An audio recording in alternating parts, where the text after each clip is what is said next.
क्या आए हो? कुछ तो पढ़ा ही होगा जो पीछे करवाया है अपने पास। यानी पादप की जो आकारिकी थी, मॉर्फोलॉजी थी, वो हमने पढ़ दी। ठीक है, लास्ट वाला जो करवाया था वो इम्पोर्टेंट था। कुछ फलों के खाने योग्य भाग आपको पता ही है, जैसे याद रखते आए हो।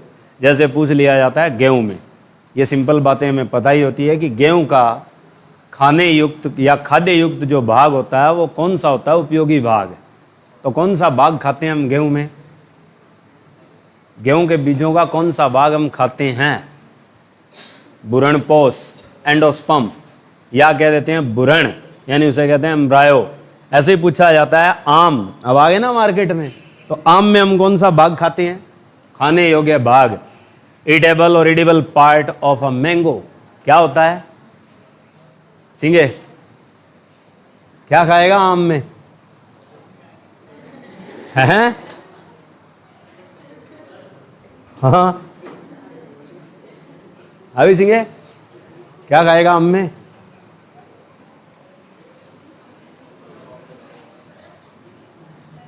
क्या होती है कि हमारे पास आम में जो खाई जाती है वो मीजोकार्प खाई जाती है। याद रखना, मीजोकार्प क्या चीज होती है?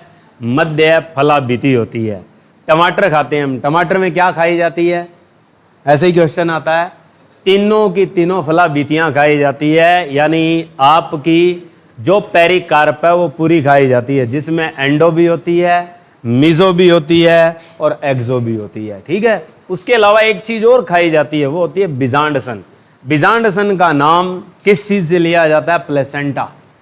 ठीक है, बीजांडसन को हम बीजांड काय के लिए किस नाम से जानते हैं? प्लेसेंटा। तो ऐसी चीजें हमने याद रखनी है। मूंगफली में क्या खाए जाते हैं? हैं? मूंगफली में क्या खाए जाते हैं? बीज, पत्तर और प्लस होता है भ्रूण। ठीक है, यानी आपके पास कोटिलेडोन्स प्लस एम्ब्रायो, ऐसे याद रखना है। उसके बाद हमसे पूछा जाए कि अनार में हम क्या खाते हैं? अनार चलते हैं मार्केट में, अनार में क्या खाते हो? कह दो जी दाने खाते हैं। ठीक है, सीधा यूं ही हो गया। पर अनार में हम दाने नहीं खाते, हम अनार में क्या खाते हैं? दानों के चोल खाते हैं। और उन चोल को क्या कहा जाता है? वो लिख लेना, टेस्टा। याद रखना कि जो अनार के दानों के जो हम चोल खाते हैं उनको स्पेशली टैगिंग मिलता है। क्या टैगिंग मिलती है? टेस्टा की। ठीक है, यह आता है। उसके बाद सेब में याद ही है, सेब आ जाए, नाशपाती आ जाए, ऐसी चीजें आती है तो तुम्हें पता ही है हम कौन सी चीज खाते हैं? पुष्पाशन। ठीक है, यानी थैलामस खाते हैं। उसके अलावा जैसे आ जाए मटर, मटर में भी वही कहानी है जो तुमने किस में पढ़ी है अभी? मूंगफली में। ठीक है, ये सिंपल सी चीजें। नारियल में क्या खाते हैं? भ्रूणपोष और भ्रूणी खाते हैं हम। ठीक है, कि नारियल में भी पूछा जाता है कि नारियल में जो हम खाते हैं वो क्या खाते हैं। तो नारियल में आप वर्ड याद रखना, एंडोस्पर्म, या हम लिख सकते हैं एम्ब्रायो, यानी भ्रूणपोष, या शब्द याद रखना भ्रूण। ये चीज खाई जाती है। तो ये कुछ चीजें हैं जो हमें अच्छे से याद रखनी है, जो हम खाते हैं और उनके ऊपर एग्जाम में टैगिंग लगती है। एक अनार वाला स्पेशल था, जो अनार में हम खाते हैं, बीज चोल खाते हैं, और उन बीज चोल को हम स्पेशली क्या कहते हैं? टेस्टा कहते हैं। ये याद रखना। और एक मैंने कल लिखवा दिया था, वो मोस्ट इंपॉर्टेंट था। मोस्ट इंपॉर्टेंट क्या लिखवाया था? लीची का, कि लीची में जो आपके पास एक तरह से टॉक्सिन पाए जाते हैं, और दो टॉक्सिन मैंने लिखे थे जिनकी वजह से एक पीरियोडिकल फीवर पैदा होता है। किसके अंदर? जो आपके छोटे बच्चे हैं 1 से लेके 10 साल तक के, और उनमें कौन सी फीवर पैदा होती है? वो चमकी। ठीक है, ये खास है। और ज़्यादातर वो प्रभावित किसको करती है? मस्तिष्क को। ठीक है, याद रखना, बहुत खास चीज़ है। अब बात आती है हमारे पास हिस्टोलॉजी। इंपॉर्टेंट क्वेश्चन आएंगे यहां से भी। हिस्टोलॉजी, हिस्टोलॉजी में आप किस का अध्ययन करते हो? हिस्टोलॉजी को हम हिंदी में कहते हैं औतिकी। कि आपसे पूछा जाए हिस्टोलॉजी, और हिस्टोलॉजी को हम हिंदी में क्या कहेंगे? औतिकी। इस पे क्वेश्चन आता है इंपॉर्टेंट। सबसे पहले तो हमें पता होना चाहिए कि इस औतिकी या हिस्टोलॉजी में हम किसको पढ़ते हैं, तो उत्तक का अध्ययन। याद रखना, उत्तक का जो अध्ययन किया जाता है वो आपका विज्ञान की कौन सी शाखा में होता है, तो उत्तक का अध्ययन औतिकी या हिस्टोलॉजी में होता है। अब एक क्वेश्चन आता है कि सबसे पहले पूछा जाता है कि उत्तक क्या है, व्हाट इज अ टिश्यू, उत्तक क्या है। यानी जो स्टडी ऑफ टिश्यू है, चाहे तो वो क्या हो, पौधे की हो, चाहे वो आपके पास एनिमल यानी जंतु की, मनुष्य की, किसी चीज़ में आ जाए, उनको हम किस में स्टडी करते हैं, हिस्टोलॉजी। अब सबसे पहले बात आती है कि उत्तक क्या है। आपसे सिंपल टैगिंग पूछता है, तो उत्तक क्या चीज़ होती है, ये आपके पास विशिष्ट कोशिकाओं का समूह होता है। उत्तक विशिष्ट कोशिकाओं का समूह, विशिष्ट कोशिकाओं का समूह जो विशिष्ट कार्य को संपन्न करती है। कि आपके पास ऐसी स्पेसिफिक सेल होगी जो स्पेसिफिक वर्क डन को कंप्लीट करती है। यानी स्पेसिफिक वर्क का मतलब है जैसे तुम्हारी बॉडी में तंत्रिका तंत्र को काम करने वाली कोशिकाएं योगदान देती है, कौन सी देती है, तंत्रिका कोशिकाएं देती है। यानी आपके न्यूरॉन सेल हैं, वही किसके लिए काम करेगी, न्यूरॉन सिस्टम के लिए। तो इसीलिए जो आप पढ़ते आए हो इकाइयाँ होती है। जैसे तुमसे सिंपल पूछा जाता है किडनी की इकाई क्या होती है, तो किडनी की इकाई क्या होती है, नेफ्रॉन होती है। तो यानी वो एक यूनिसेलुलर ऑर्गन पॉइंट है जो उसके लिए काम करेगा, तो वो उसका क्या जनरेट करेगा, टिश्यू। तो इसीलिए क्या बात आती है, विशिष्ट कोशिकाओं का क्या होगा, एक ग्रुप होगा जो विशिष्ट कार्य को क्या करेगी, संपन्न करेगी। उसे हम क्या कहते हैं, उत्तक कहते हैं। अब बात आती है कि हिस्टोलॉजी के पिता किन्हें कहा जाता है, who is the father of histology. Most important question है। कहने का मतलब कि इस शाखा की जो स्थापना की है, यानी इसकी जो नींव रखी है, इसको एक तरह से बेसमेंट दिया है, ब्रांच को पूरी तरह से डेवलप किया है as a branch of science, तो वो किस बंदे ने किया है, एक इटालियन साइंटिस्ट है, एक फिलोसफर है जिसका नाम है मार्सेलो मेलपिगी। क्वेश्चन आता है ये कि who is the father of histology, या क्वेश्चन आएगा कि औतिकी के जनक किसे कहा जाता है, या क्वेश्चन यूं आता है कि इस हिस्टोलॉजी की स्थापना किसने करी। तीनों का उत्तर एक ही है और वो नाम क्या आपके पास, मार्सेलो मेलपिगी।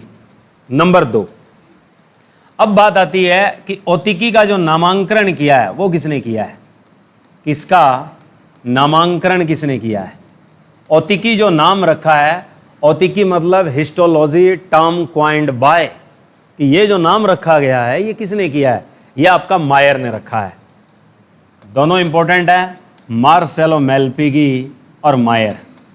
फिर बात आती है इस उत्तक शब्द की, कि उत्तक शब्द किसने दिया और इसका प्रयोग किसने किया, कि जो टिश्यू टर्म है ये क्वाइन किसने की है, तो ये आपके पास एन ग्रू ने की है। कि एन जो ग्रू है, इस बंदे ने इस टर्म को क्या किया है, क्वाइंड किया है। और इसका प्रयोग सबसे पहले किसने किया था, वो था आपके पास बिचट, कि सबसे पहले प्रयोग किया, सबसे पहले जो प्रयोग किया है उत्तक शब्द का, तो वो किसने किया है, उत्तक शब्द का जो सबसे पहले प्रयोग किया है वो किस बंदे ने किया है, बिचट। 4 इंपॉर्टेंट क्वेश्चन है। पहला याद रखना कि हम औतिकी पढ़ते हैं किस लिए पढ़ते हैं, तो ये पढ़ते हैं हम उत्तक के लिए। उत्तक क्या चीज़ है वो सबको पता होना चाहिए। कथन आते हैं इनके कि उत्तक के लिए कौन सी स्टेटमेंट या कौन सा कथन सही है।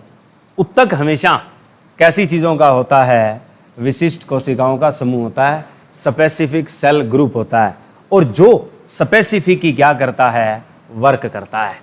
ये तो बात हुई उत्तक के लिए। अब बात आती है कि उत्तक का जो नाम रखा और उत्तक शब्द का प्रयोग किया।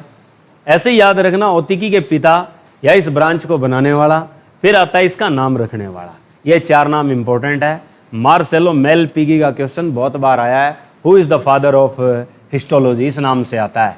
हिंदी में भी यूं ही लिखा होता है हिस्टोलॉजी, औतिकी नहीं आता हिंदी में। हिंदी में भी नाम क्या आता है, हिस्टोलॉजी ही आता है। ठीक है, अब बात आती है हमारे पास जो हमने उत्तक पढ़ने हैं वो सबसे पहले कौन से हैं हमारे, पादप, क्योंकि बातें हम पादप की कर रहे हैं। तो हमारे पास कहानी किसकी शुरू करेंगे, पादप उत्तक की, क्योंकि जंतु का तो हमने खेल ही नहीं पढ़ा, तो हम सबसे पहले पढ़ेंगे पादप उत्तक, इसके बारे में चलेंगे। तो पादप में जो उत्तक पाए जाते हैं, जो आपके पास कोशिका संरचना के आधार पे, यानी जो पादप उत्तक कोशिका की उत्पत्ति के आधार पे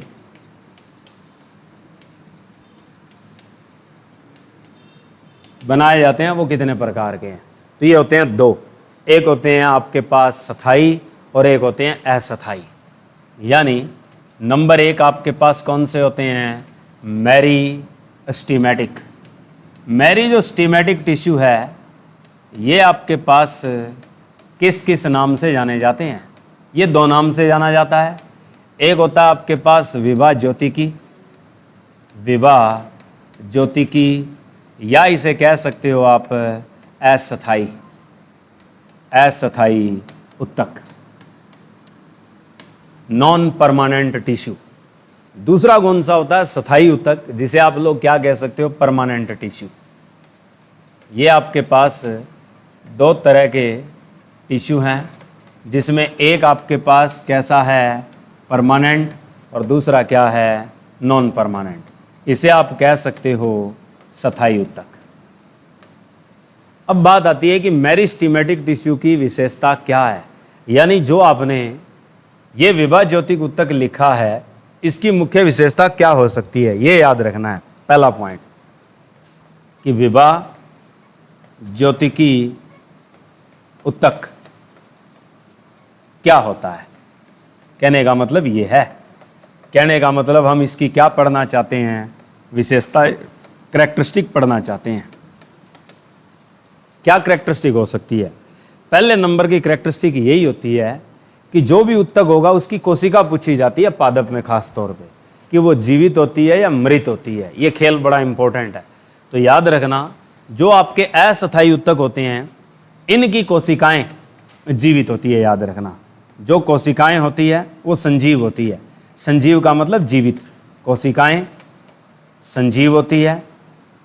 संजीव शब्द ना हो तो ऑब्लिक में आपने याद रखना है जीवित। अब ये कोशिकाएं जो जीवित होती है, होती कैसी है, इमैच्योर होती है हमेशा।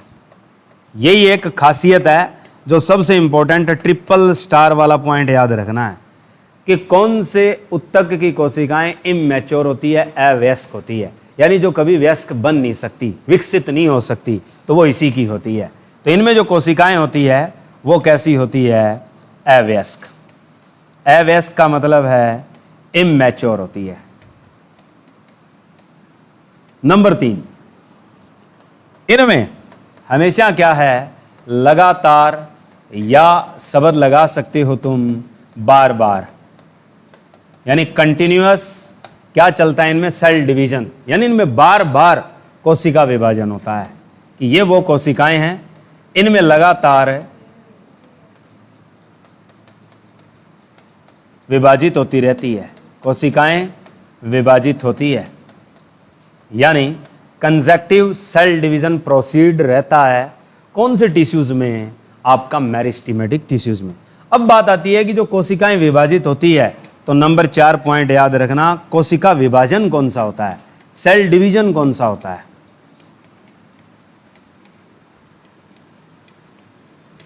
कोशिका विभाजन कौन सा होता है, खास तौर पे समसूत्री कह दो, सूत्री कह दो, या उसके लिए वर्ड लगता है माइटोसिस। आपके पास जो कोशिका विभाजन है वो है आपका समसूत्री, या इंग्लिश में कह दो आप उसे माइटोसिस। ठीक है, तो यानी 4 पॉइंट हो गए हमारे। पहले नंबर का पॉइंट है जो बड़ा खास है कि कोशिकाएं हमेशा कैसी रहेगी, जीवित रहेगी, अवयस्क रहेगी। तीसरा पॉइंट है लगातार विभाजन चलता है, और चौथा पॉइंट है विभाजन कौन सा होता है। विभाजन कौन सा होता है आपको याद रहना है, वो है माइटोसिस, जिसे हम कह सकते हैं समसूत्री ऑब्लिक, याद रख सकते हो, सूत्री विभाजन। इसके दो नाम होते हैं। उसके बाद जो आपके नंबर 5 वाला पॉइंट है कि इनकी कोशिकाओं में रस धानियाँ नहीं पाई जाती, वैक्यूल्स आर अब्सेंट, यानी जो रस धानियाँ हैं या रस धानी हैं वो क्या होती है, अनुपस्थित। रस धानी अनुपस्थित होती है, वैक्यूल्स आर अब्सेंट। वैक्यूल्स जो है वो हमेशा किस स्थिति में होती है, अब्सेंट में होती है। केंद्रक कैसे पाए जाते हैं, एक ही होता है। अगर पूछा जाए इनमें केंद्रक कितने होते हैं तो एक बड़ा केंद्रक होता है, यूं याद रखना, अ लार्ज न्यूक्लियस भी प्रेजेंट, एक बड़ा केंद्रक होता है, यानी एक लार्ज न्यूक्लियस इनमें क्या होता है, प्रेजेंट होता है। और सेल शेप, या आप कह दो कोशिका रस, या आप कह सकते हो कोशिका द्रव्य, या आप कह सकते हो प्रोटोप्लाज्म, पूरी तरह से डेंस होता है, भरा होता है। यूं याद रखना, दो शब्द आते हैं, एक तो याद रख लो कोशिका द्रव्य, जिसे हम कह सकते हैं साइटोप्लाज्म, और दूसरा ऑब्लिक लगा के इसी के साथ लिख लेना प्रोटोप्लाज्म, जीव द्रव्य। ये दोनों के दोनों क्या होते हैं, गने होते हैं। गने का मतलब होता है इन द डेंस फॉर्म, पूरे थिक जेली टाइप भरे होते हैं। उसके बाद एक दाकड़ पॉइंट याद रखना, जब ये आपके अंदर कूट कूट के भरे होते हैं तो इनमें खाली स्थान नहीं पाया जाता, इंटरसेल्युलर स्पेस नहीं होता, अंतर कोशिकीय स्थान नहीं होता। अंतर कोशिकीय जो स्थान है वो नहीं पाया जाता, अंतर कोशिकीय स्थान नहीं होता।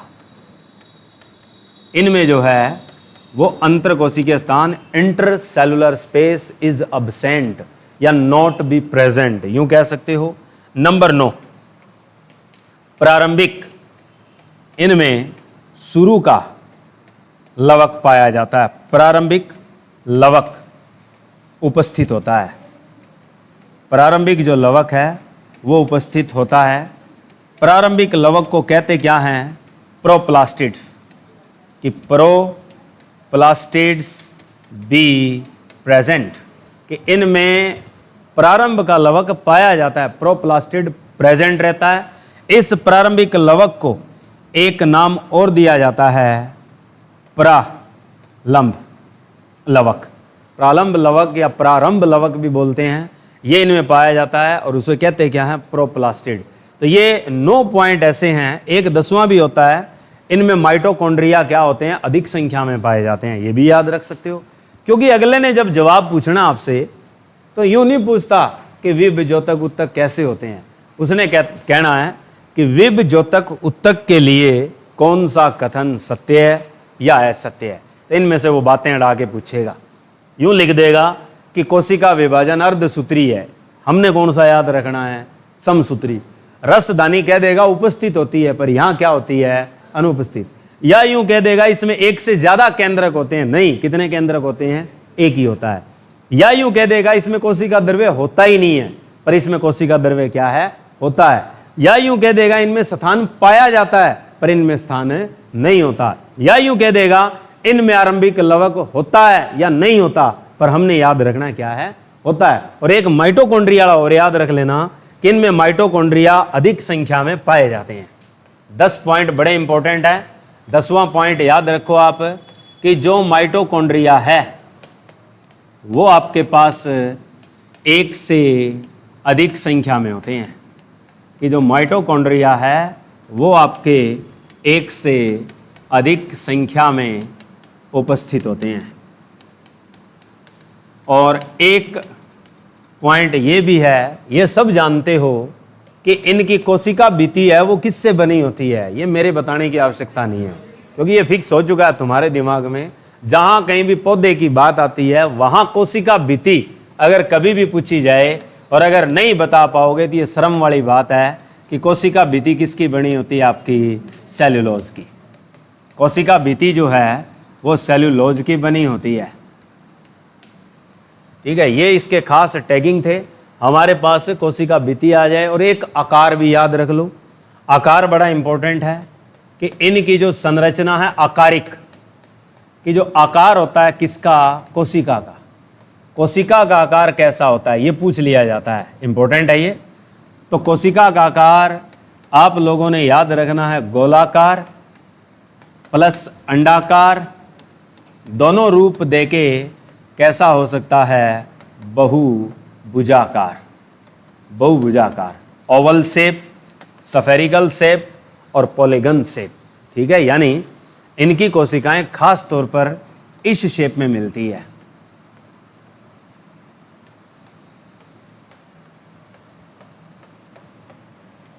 ये शेप होती है इनकी, यानी इनमें कोई इंटरसेलुलर स्पेस प्रेजेंट है नहीं होता, पहला पॉइंट।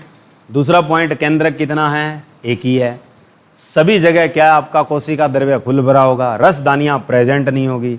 और उसके अलावा आपसे पूछा जाए कि इनमें जो है लवक कौन सा पाया जाता है, तो वो पॉइंट जरूर याद रखना, प्रोप्लास्टिड कहते हैं, प्रारंभिक लवक कहते हैं, ठीक है। उसके बाद बात आती है कि हमारे पास इसके प्रकार कितने हैं। 9वीं कक्षा में पढ़ के आए हो, इसीलिए कहता हूं कि पौधे के बारे में जो शुरुआती ज्ञान है वो 9वीं कक्षा तक सारे आ जाते हैं। तो आपके पास इसके प्रकार कितने हैं, 3, यानी 3 टाइप है। Meristematic tissue basically 3 type. पहला कौन सा है, पहला आपके पास शीर्षक, या जिसे कह सकते हो शीर्षस्थ, शीर्षस्थ विभा ज्योतिकी, शीर्षस्थ विभा ज्योतिकी उत्तक, जिसे इंग्लिश में कह सकते हो एपिकल मेरिस्टेमेटिक टिश्यू, ठीक है। एपिकल जो मेरिस्टेमेटिक टिश्यू होता है, सबसे इंपॉर्टेंट बात आती है कि इसकी जगह कहाँ होती है और ये क्या काम करता है और आपके पास इसकी इंपॉर्टेंस क्या है। तो पहला पॉइंट, पादप में पाया कहाँ जाता है, ये पूछा जाता है कि पादप में जगह, it means in plant its location, यानी पौधे में ऐसी कौन सी जगह होती है जहां आपका एपिकल मेरिस्टेमेटिक टिश्यू पाया जाता है, शीर्षस्थ पाया जाता है।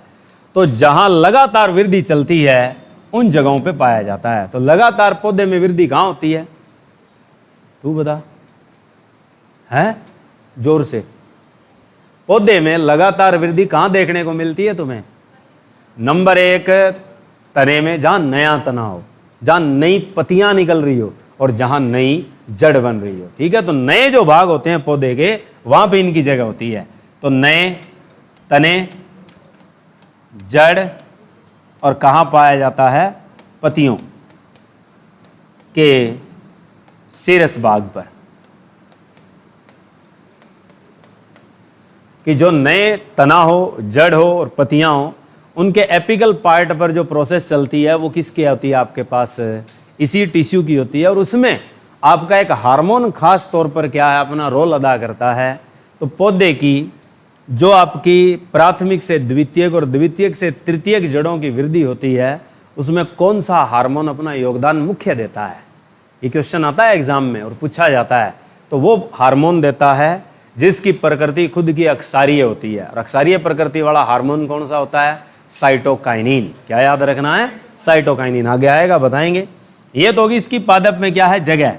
अब बात आती है ये काम क्या करता है। तो नंबर 1, लंबाई में वृद्धि करता है। मुख्य काम जो है वो इसका है, ये लंबाई में वृद्धि करता है, यानी एलोंगेशन ग्रो करता है। तो एलोंगेशन डेवलपमेंट करता है प्लांट के किस किस में, स्टेम में।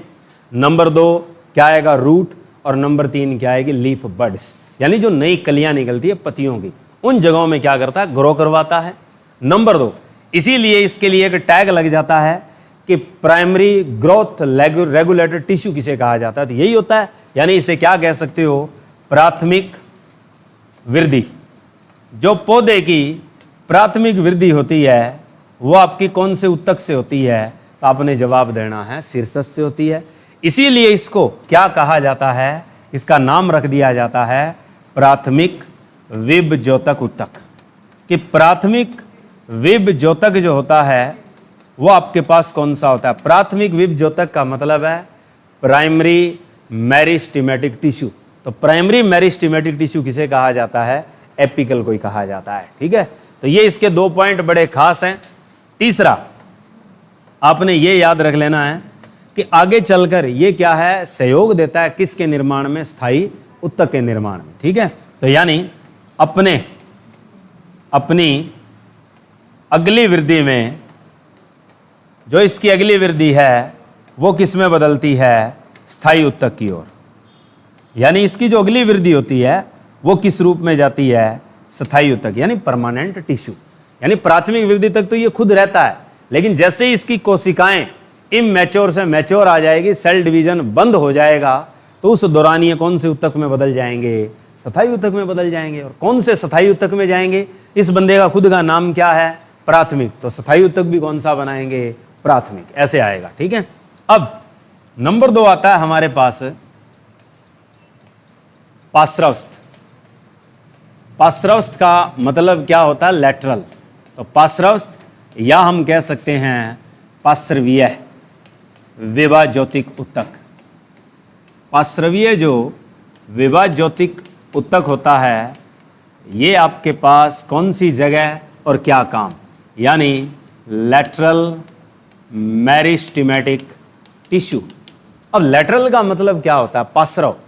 जिस दर्पण के सामने तुम चेहरा देख के आते हो उसमें तुम्हारा जो प्रतिबिंब बनता है वो ऐसा ही बनता है, कुछ पार्श्वीय प्रतिबिंब बनाता है। पार्श्वीय प्रतिबिंब का मतलब क्या हुआ यहाँ,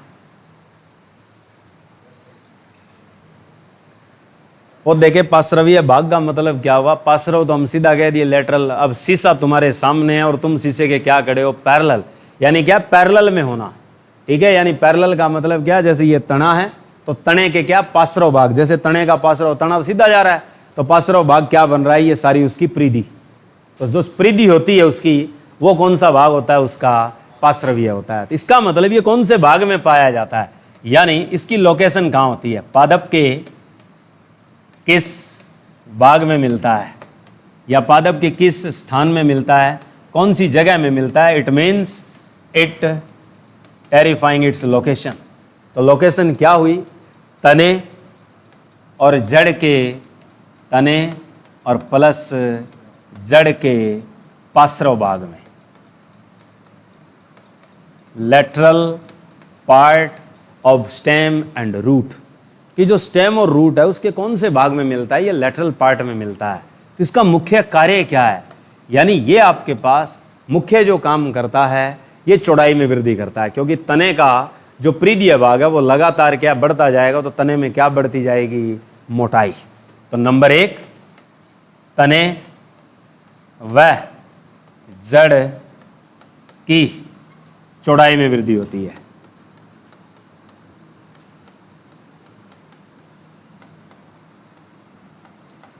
और तने और जड़ में क्या चौड़ाई में वृद्धि होगी, तो खा खा के तो मोटा होना है।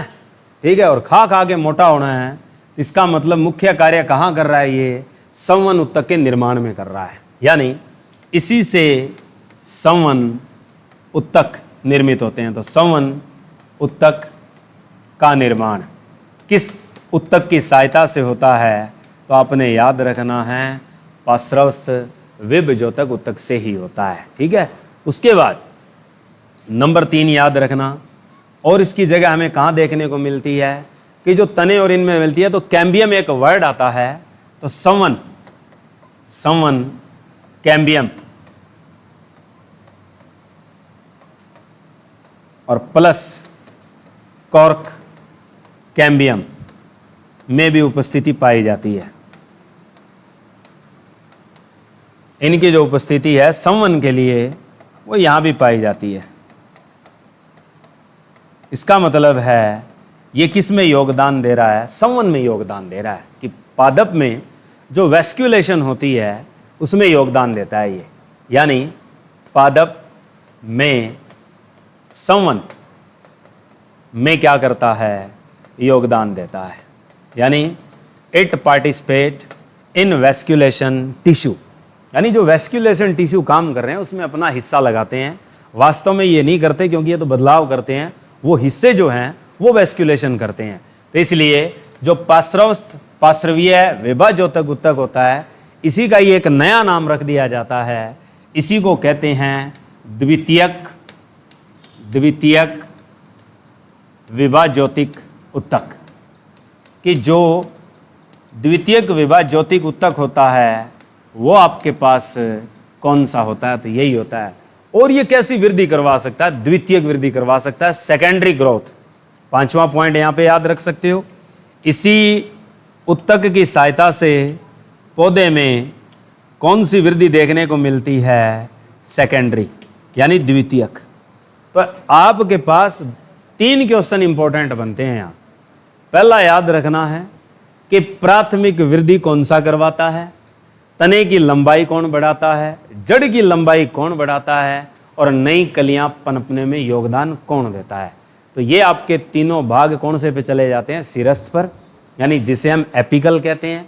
या क्वेश्चन आए कि साइटोकाइनिन नामक हार्मोन पौधे के नवनिर्मित भागों में अपना योगदान देता है, वहां कौन सा उत्तक पाया जाता है? तो वहां भी कौन सा आएगा? एपिकल। फिर आता है नंबर 2 ये। इसमें 2 क्वेश्चन बड़े टैगफुल हैं। एक क्वेश्चन पूछा जाता है संवन उत्तक का निर्माण कौन करता है? तो कौन से उत्तक करते हैं? यही करते हैं जिनका नाम क्या है? पार्श्वस्थ विभाज्योतिक, या कह दो लेटरल मेरिस्टेमेटिक टिश्यू। दूसरा क्वेश्चन क्या आता है कि द्वितीयक विभाज्योतिक उत्तक किन्हें कहा जाता है? द्वितीयक का मतलब होता है सेकेंडरी मेरिस्टेमेटिक टिश्यू कौन से होते हैं? तो वही कौन से होते हैं? पार्श्वस्थ होते हैं।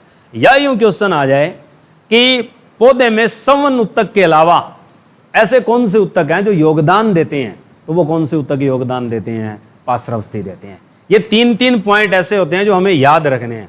फिर पूछी जाती है इनकी लोकेशन। लोकेशन में बड़ा खास क्वेश्चन है।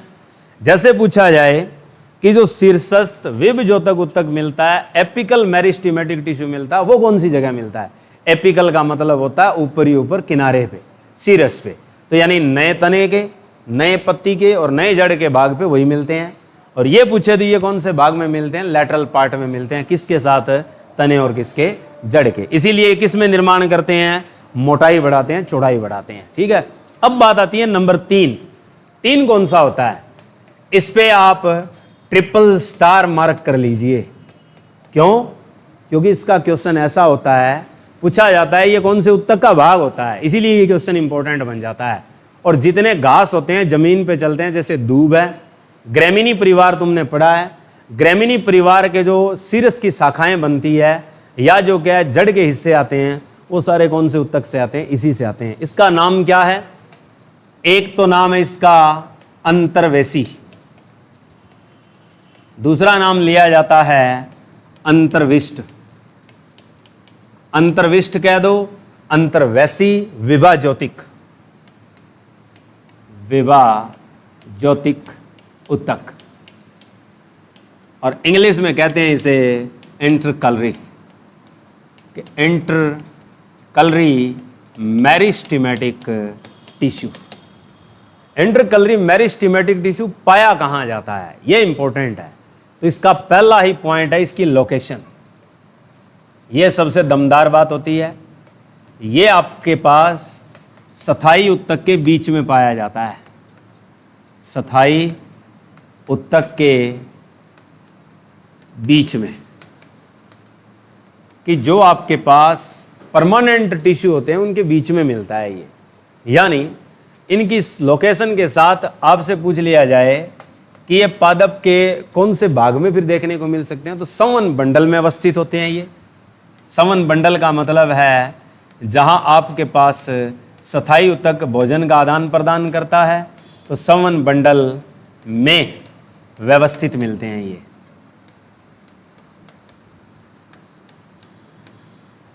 और इसकी जगह पूछे तो खास तौर पे पत्तियों के आधार, यानी पत्तियों के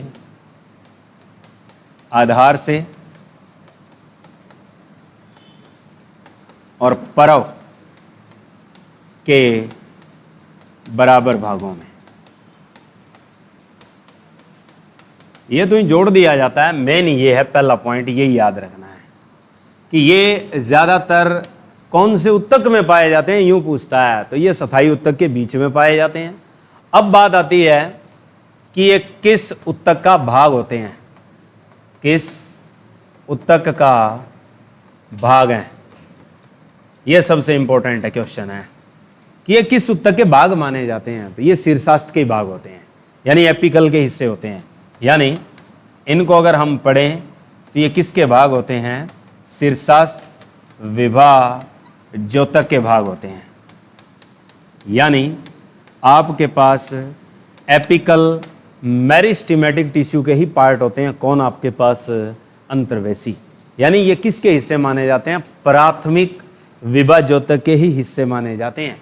ये अपने आप में कोई रूप नहीं है, ना ही अपने आप में कोई उत्तक है, बस एक हिस्सा काट के बनाया जाता है। और इसकी लोकेशन बताई जाए तो मुख्य क्या याद रखना है? इन परमानेंट टिश्यू। यानी परमानेंट टिश्यू के क्या मिलते हैं? बीच में मिलते हैं। सबसे इंपॉर्टेंट क्वेश्चन है अंतर्वेशी का। एग्जाम्पल पूछे तो जो आपको बताया है कि जो घास में एक एग्जाम्पल आता है, कौन सा? दूब। दूब में क्या है? जो ग्रोथ होती है या जो उसका विकास होता है, जब उसका तना फैलता है तो वो खास तौर पे किस उत्तक की सहायता से फैलता है?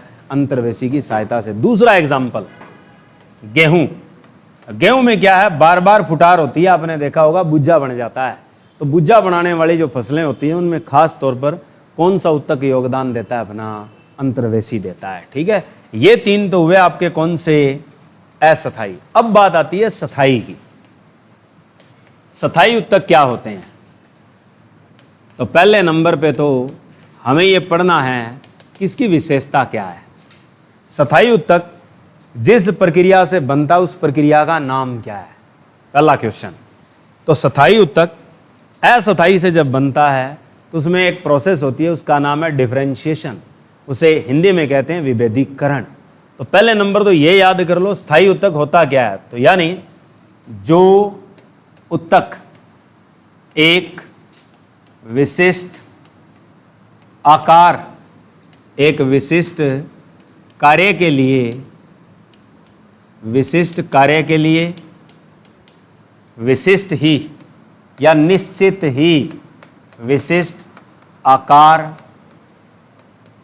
व रूप धारण कर ले।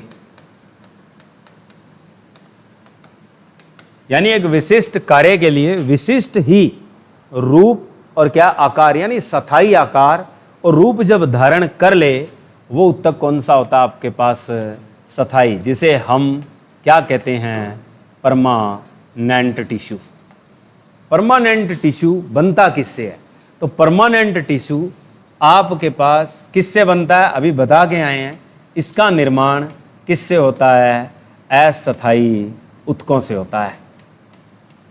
अस्थायी उत्तकों से, यानी कहने का मतलब विभा ज्योतिक उत्तक से होता है। आपसे ये क्वेश्चन पूछा जाएगा कि जो स्थायी उत्तक होते हैं उनका निर्माण कौन से उत्तकों से होता है? तो विभा ज्योतिकी उत्तक से ही होता है।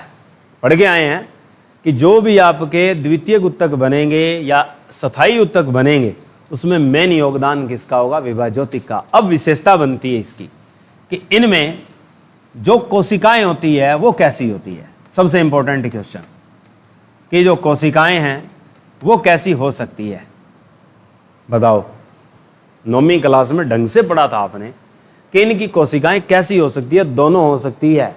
दोनों का मतलब नंबर 1 जीवित हो सकती है, संजीव हो सकती है, और प्लस दूसरा कौन सी हो सकती है? मृत भी हो सकती है। ये क्वेश्चन लॉजिक वाला है कि ऐसे उत्तक जिनमें संजीव और मृत दोनों कोशिकाएं पाई जाती है वो आपके कौन से होते हैं? परमानेंट टिश्यू होते हैं। अब इनमें एक खास बात ये आती है, विभेदन क्षमता खो देती है। ये विभेदन का मतलब है यानी जो कोशिका विभाजन है वो खत्म हो जाता है। इन कोशिकाओं में कोशिका विभाजन की क्षमता जो है या विभेदन क्षमता जो है वो क्या हो जाती है? क्षमता खत्म हो जाती है।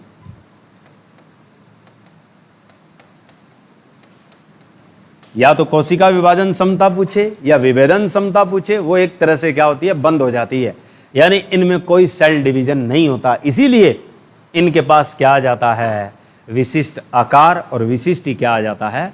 रूप आ जाता है। उसके बाद ही आगे काम नहीं कर सकती। अब आगे इसके बाद आती है कि केंद्रक कैसे होते हैं। तो केंद्रक क्या आप वाली बात वही है, कितने होते हैं? एक ही। फिर बात आती है पॉइंट पे, कोशिका भित्ति कैसी होती है? कोशिका भित्ति तो तुम्हें पता है किससे बनी होती है, लेकिन पॉइंट ये है कि कोशिका भित्ति होती कैसी है। तो कोशिका भित्ति आपकी पतली भी हो सकती है और मोटी भी हो सकती है, दोनों होती है, यानी थिन और थिक। पतली भी हो सकती है और प्लस कैसी लिखी जा सकती है, मोटी, क्योंकि वहां पे क्वेश्चन बनता है कि मृत्यु तक की कोशिका भित्ति कैसी होती है, यानी पैरेन्काइमा की सेल वॉल कैसी होती है। दूसरा पूछेगा कोलनकाइमा की कैसी होती है, तीसरा पूछेगा स्क्लेरेनकाइमा की कैसी होती है। तो वहां हमने जवाब यहाँ देना है। इसलिए दोनों पॉइंट होते हैं कि इनकी कोशिका भित्ति कैसी होती है, पतली और मोटी, कोशिकाएं कैसी होती है, संजीव और मृत, और मेन इंपॉर्टेंट ये है कि इनमें आपके पास कोशिकाएं क्या हो जाती है, पूरी तरह से मैच्योर हो जाती है, जिनमें नेक्स्ट सेल डिवीजन क्या हो जाता है, ब्लॉक हो जाता है, कैपेसिटी क्या हो जाती है, एंड हो जाती है। और ये बनते किससे हैं आपके पास, ये सारे के सारे अस्थायी ऊतक से बनते हैं। ठीक है, अब बात आती है कि हमारे पास वह प्रक्रिया, ऐसे पूछता है, वह प्रक्रिया जिससे अस्थायी ऊतक कि जो आपके अस्थायी ऊतक हैं ये किस में बदल जाते हैं, स्थायी ऊतक में बदल जाते हैं।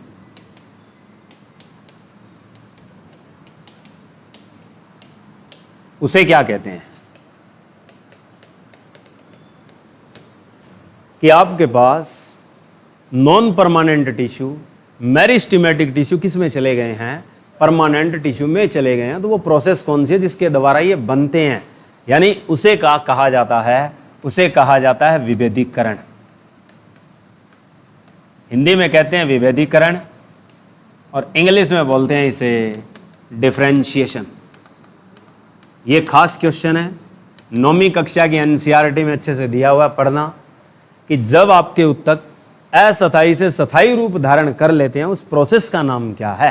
तो उस प्रोसेस का नाम होता है डिफरेंशिएशन। डिफरेंशिएशन का ये मतलब क्या होता है, तोड़ के एक नई चीज बना देना। तो जो टूट कर चल रही थी कहानी, टूट किस में रही थी, सारी कोशिकाएं अस्थायी में, टूटना बंद किस में हो जाएगी, स्थायी में, बात खत्म। अब बात आती है कि उत्पत्ति के आधार पर, उत्पत्ति के आधार पर यानी बनने के आधार पर, उत्पत्ति के आधार पर यानी on the basis of origination, यानी उत्पत्ति के आधार पर स्थायी ऊतक कितने प्रकार के हैं।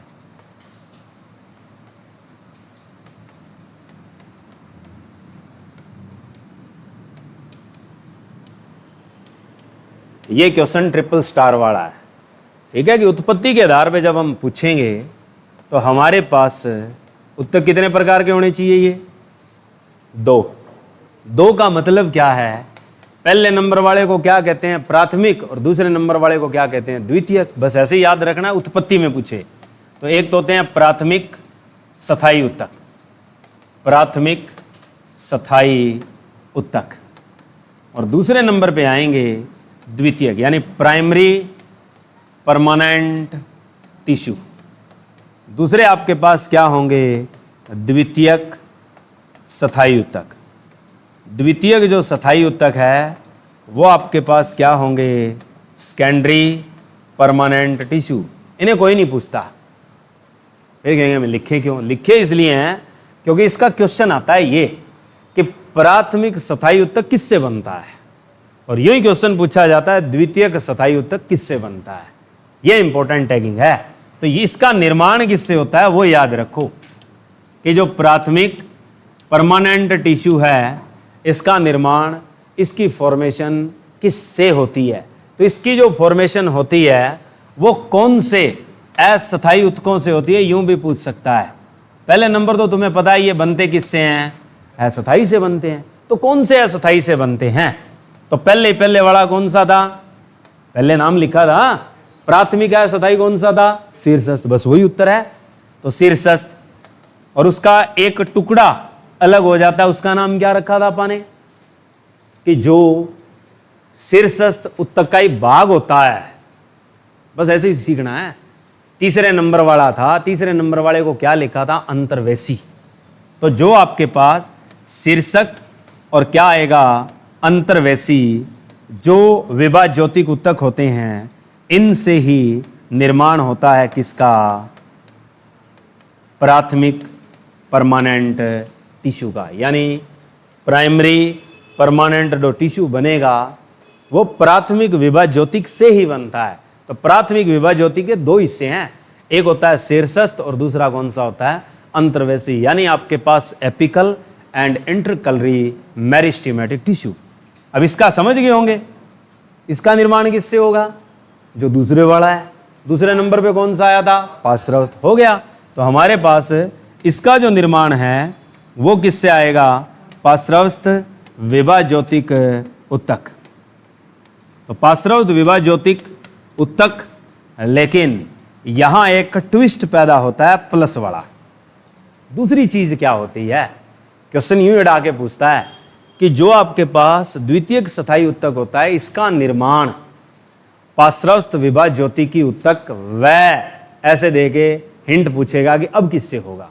तो आपने याद रखना है कैम्बियम सेल, कैम्बियम कोशिकाएं, कि दूसरे नंबर पे जो इसमें साथ देती है वो कौन सी चीज देती है, कैम्बियम सेल देती है, कैम्बियम कोशिकाएं देती है। तो कैम्बियम कोशिकाएं और पार्श्वस्थ विभाज्योतिक दोनों मिलकर कौन से उत्तक का निर्माण करती है, द्वितीयक स्थायी उत्तक का निर्माण करती है। ये दोनों के दोनों ट्रिपल स्टार क्वेश्चन है, क्योंकि ऐसे क्वेश्चन टैट में या जो टेक्निकल एग्जाम है या जो एसएससी लेवल के बढ़िया एग्जाम है, और एचएससी खुद देती है, ये इंपॉर्टेंट क्वेश्चन है, बड़े तगड़े क्वेश्चन है दोनों। अब बात आती है संरचना के आधार पे, on the basis of structure, संरचना के आधार पर, कि स्ट्रक्चर के आधार पर जब टिश्यू बांटे जाएं तो कितने होंगे, तो भी दो प्रकार के होते हैं। ठीक है, कि on the basis of structure आएंगे तो भी आपके दो प्रकार के होंगे। नंबर एक सरल स्थायी उत्तक होगा, कि जो आपके पास सरल स्थायी उत्तक है इसे हम लोग कहते हैं सिंपल परमानेंट टिश्यू। और दूसरे नंबर का कौन सा होता है, सरल के मुकाबले दूसरा शब्द क्या लिया जाता है, जटिल, जटिल स्थायी उत्तक। तो जटिल स्थायी उत्तक को इंग्लिश में क्या कहेंगे, कॉम्प्लेक्स, कॉम्प्लेक्स परमानेंट टिश्यू। दोनों इंपॉर्टेंट है।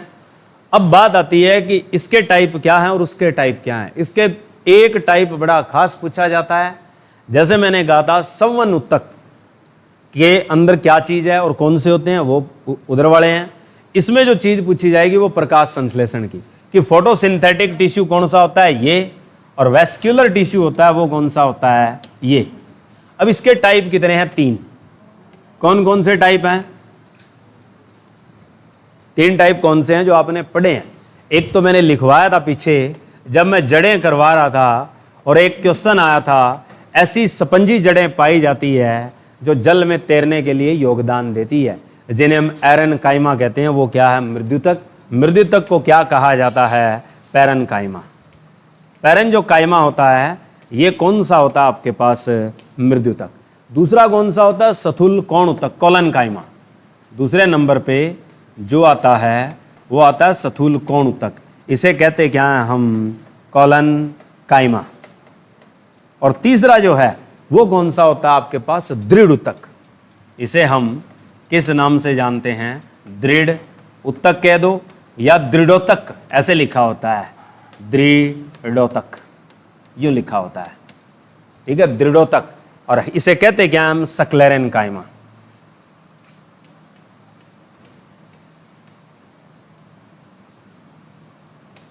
सक्लेरेन काइमा, कोलन काइमा और पैरन काइमा, तीनों इंपॉर्टेंट है। इन पे जो लड़ाई होनी है वो होनी है आपके पास कोशिका के चलते, कि इनमें से कौन से उत्तक की कोशिका जीवित होती है और कौन से की मृत होती है। दूसरे नंबर पे क्वेश्चन आता है किस में अंतरकोशिकीय स्थान मिलता है, किस में नहीं मिलता, यानी इंटरसेलुलर स्पेस किस में होता है और किस में नहीं होता, और किस में कोशिका भित्ति लिग्निन के कारण मोटी हो जाती है। ये 4 या 5 ऐसे क्वेश्चन हैं जो इनमें दमदार बनते हैं। एक इसका आएगा दो नाम, इसके जो अन्य जो नाम होते हैं वो दो नाम और होते हैं। एक तो हिंदी में इसे कहा जाता है हरित उत्तक। हरित उत्तक, हरित उत्तक को क्या कहते हैं इंग्लिश में, क्लोरेन काइमा।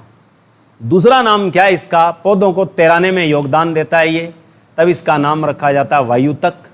वायुतक को इंग्लिश में बोल सकते हैं एरेनकाइमा।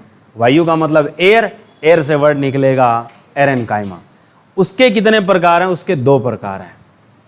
अब जटिल चीज होती है, बंदा क्या है अपने आप को कठोर बनाना चाहता है, ठीक है, झगड़ा झुगड़ा करके आया तो कठोर कैसे बनाएगा, पी के, ठीक है, तो दारू, ठीक है, और दारू पी के क्या है फलाना लोगों को गाड़े निकालता है, तो दूसरा क्या आएगा, फ्लोएम। और दारू पीणिया आदमी क्या होता है, जलील, तो इसका एक नाम क्या है, जाइलम, ठीक है। तो दारू तक जाइलम और दूसरे का नाम क्या है, फ्लोएम। और फ्लोएम का एक नाम और याद रख लेना, इसी को क्या कहा जाता है, स्टोरेज टिश्यू, संचक उत्तक। तो संचय उत्तक के नाम से कौन जाना जाता है, फ्लोएम, ठीक है। यानी जिससे क्या भोजन दोनों हिस्सों में चलाता है, ऊपर और क्या नीचे। पढ़ा था आपने, क्वेश्चन भी आया था, एमसीक्यू भी पढ़े थे आपने, इन पे उन पे भी आएगा ये, और कथन में ज़्यादा क्वेश्चन आते हैं। तो ये थे किसके आधार पे अपने संरचना। अब इनके आगे भाग भी आएंगे 4-4। दारू में कौन सा या जाइलम का कौन सा भाग मुख्य होता है, तो वो होती है आपके पास क्या, वेसल्स। बता रखी है मैंने, एमसीक्यू में करवाया था कि जाइलम उत्तक का कौन सा भाग मुख्य होता है, तो आपने वर्ड एक ही याद रखना है, वाहिकाएं। वाहिकाएं इंग्लिश में क्या कहलाती है, वेसल्स। उसमें क्या होती है, जीवित कोशिकाएं होती है। और उसमें एक इंपॉर्टेंट क्वेश्चन याद रखना है, फ्लोएम तंतु, फ्लोएम फाइबर। फ्लोएम फाइबर कैसा होता है, मृत होता है, बाकी सारे जीवित होते हैं। तो 4 भाग में से इसमें 1 जीवित होता है, उसमें 3 जीवित होते हैं, इसमें 3 मृत होते हैं, उसमें 1 मृत होता है, ठीक है। ये लो आज के लिए इतना ही।